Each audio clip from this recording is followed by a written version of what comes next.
Oh, hey there. Just checking out the weather. It was pouring in there.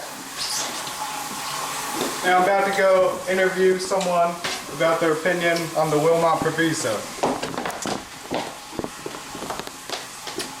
Hello, sir. Hello. What is about the Proviso? I'm all for it. Slavery is totally immoral, and if we blocked it from being able to expand, then it would lead to forced emancipation.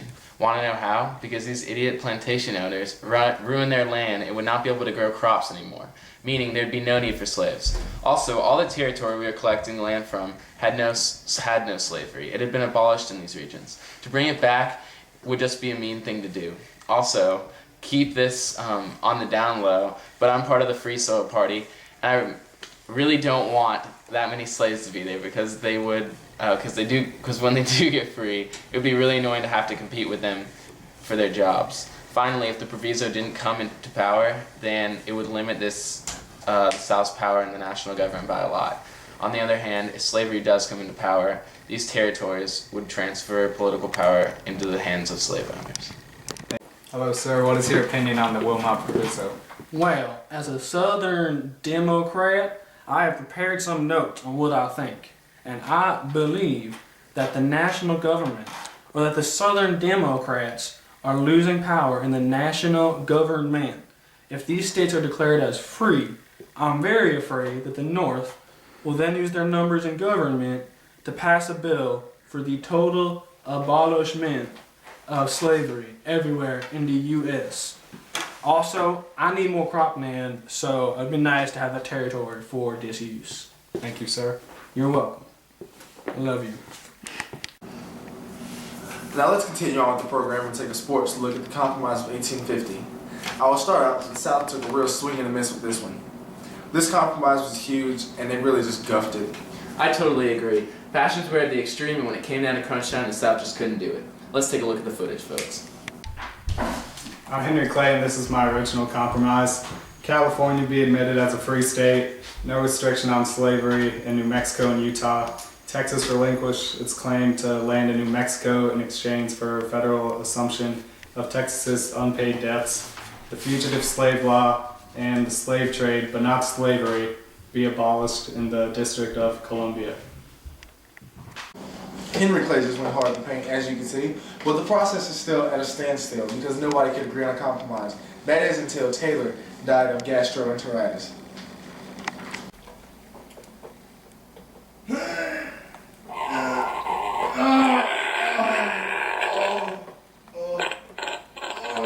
Gastroenteritis. Ooh. Oh, this is a big one. Oh, Jesus. Oh, there's another one. Yes, this is when Millard Fillmore comes into office, and he loves his compromises. Actually, after Fillmore entered into office, the Compromise of 1850 was finally drafted as follows. He admitted California as a free state, allowed the territorial legislatures of New Mexico and Utah to settle the question of slavery in those areas, set up a stringent federal law for the return of runaway slaves, which is the fugitive slave law, abolished the slave trade in the District of Columbia, and gave Texas $10 million to abandon its claims to territory in New Mexico east of the Rio Grande.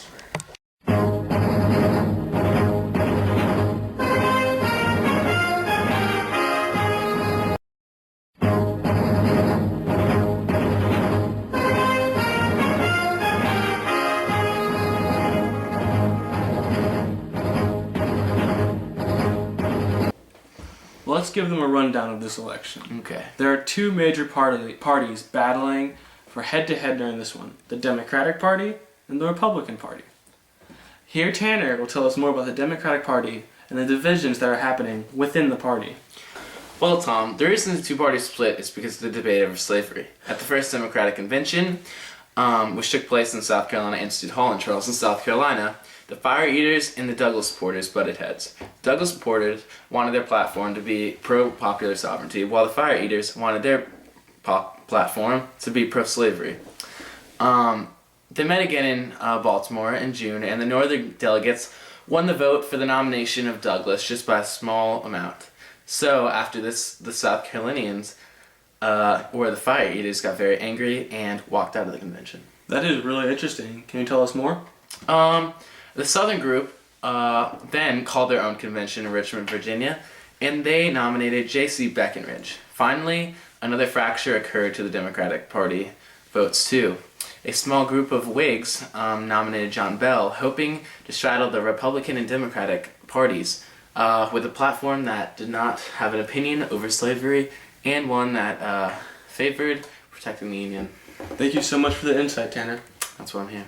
Well, now that we have talked about the Democrats, let's talk about the Republicans. Well, Tom, the Republican Party was founded in 1856, and they made their first debut in that year's election. They're in a platform that opposed slavery, and they made over 1.3 million votes. Very impressive. That is very, very impressive. Yes, it is. This party's main representative, Lincoln, during the election of 1860, was also gaining some popularity during this time with his debates with Stephen Douglas, who was running for the Illinois Senate seat. Oh, really? Yes, I knew that. This did help his popularity very much because during these debates, he did not say he wanted to abolish slavery in territories it was already in, but he wanted to restrict it from spreading through America. His best point during the speech was his House Divided speech, which, I quote, "This government cannot endure half slave and half free." Lincoln. Lincoln won his nomination for this election because of his speech at Cooper Union, New York, where he ridiculed the South. His main opponent was William Seward, who had a majority of votes during the first vote, but not enough.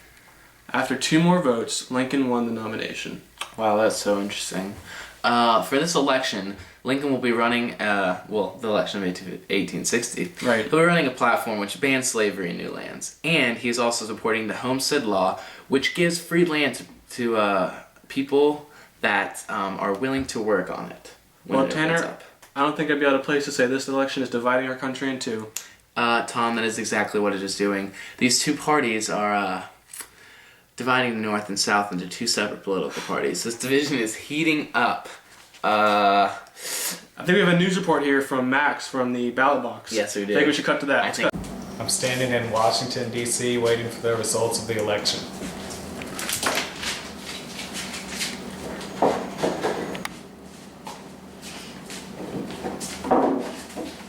Here are the final results of the election. Lincoln won 180 electoral votes to 72 for Breckinridge, 39 for Bell, and only 12 for Douglas.